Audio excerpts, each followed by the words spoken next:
This is I'm on with Matthew Macklin. Matthew, how does it feel to be back in the spotlight from a sort of uneventful ending against Martinez to only a one-round fight against Joshua Malsin? So do you feel that this is now the perfect time for you to announce your name back on the world stage? Yeah, definitely. I mean, you know, obviously the fight against Stern was on American television on Epics. Then, you know, my last two fights were both on HBO. Obviously the Martinez fight and also the Alcine fight, which was one of the co-features to the Martinez-Chavez fight. So yeah, it's a good third fight back on HBO. It's my third challenge for the middleweight title in 4 fights. And yeah, definitely going to be third time lucky. You know, I rubbed against give Martinez a great fight.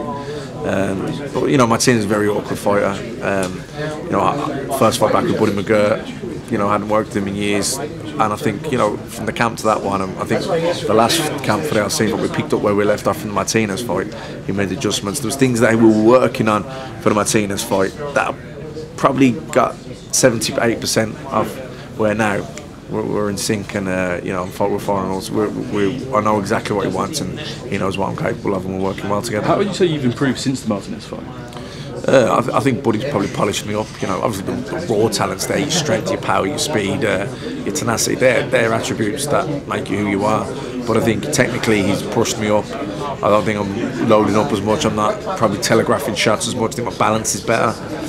My head movements is better. I'm boxing more. I'm using my jab more. You know, which, you know, it's hard to quantify that, but it does make a big improvement. So do you feel that if you were to beat GGG and fight Martinez, going to be a different Macklin in the ring? Definitely, without a shadow of a doubt.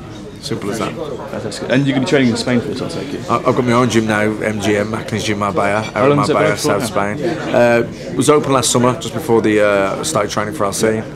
So great gym, love it out there. Been going there a lot of friends there, a lot of Irish and English there out in Spain, and yeah, it's home from home, and you know, I'll probably come back out to New York then probably 2-3 weeks before the fight. What made you come back and choose to fight in America? Because we've seen Andy Lee, who went back to Ireland and went under David Hayes to Adam Booth. Did you feel that that was an option for you at one stage after the fight? No, well, when I went with the camp with Buddy was brilliant. Everything Buddy said in the Martinez fight that I needed to do, and everything I couldn't afford to do, he was 100% right.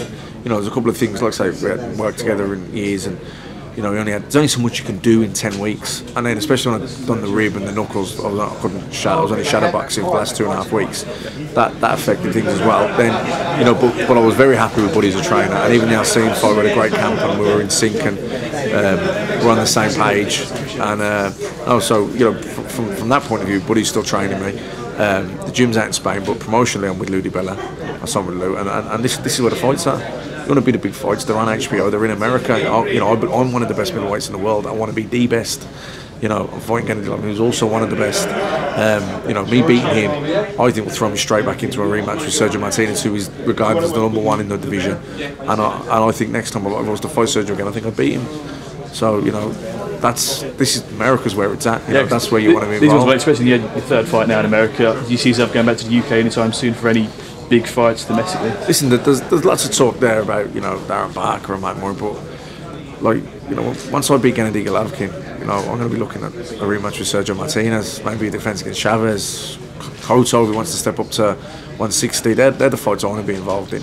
Listen, the other fights are great fights domestically, but they're not. They're just not big fights here in America, and this is where it's at. This is where, you know, HBO. That's where you want to be. That's where the big fights, the big names. That's where it's at. Yeah. And just to finish up, I know you had surgery on your nose in December. How's that going to affect you with your boxing ability? Is that going to improve it now with your breathing? I think it'll definitely improve, because the breathing before was terrible. Now it's like I can get a nice, good, clean breath. And that in training has made a difference now? Oh, definitely, because, you know, before, like, you used to have to, you know, open me, you know, try and get a decent breath. It was terrible, and breathing through your mouth, keeping your mouth open, which isn't good. You can easily get a broken jaw that way. So no, definitely improved my recovery times. Perfect. And what can we look forward to come June 29th? Well, look, you got two big punchers, 2 aggressive guys, 2 physically strong guys. Do the maths. Cheers, man.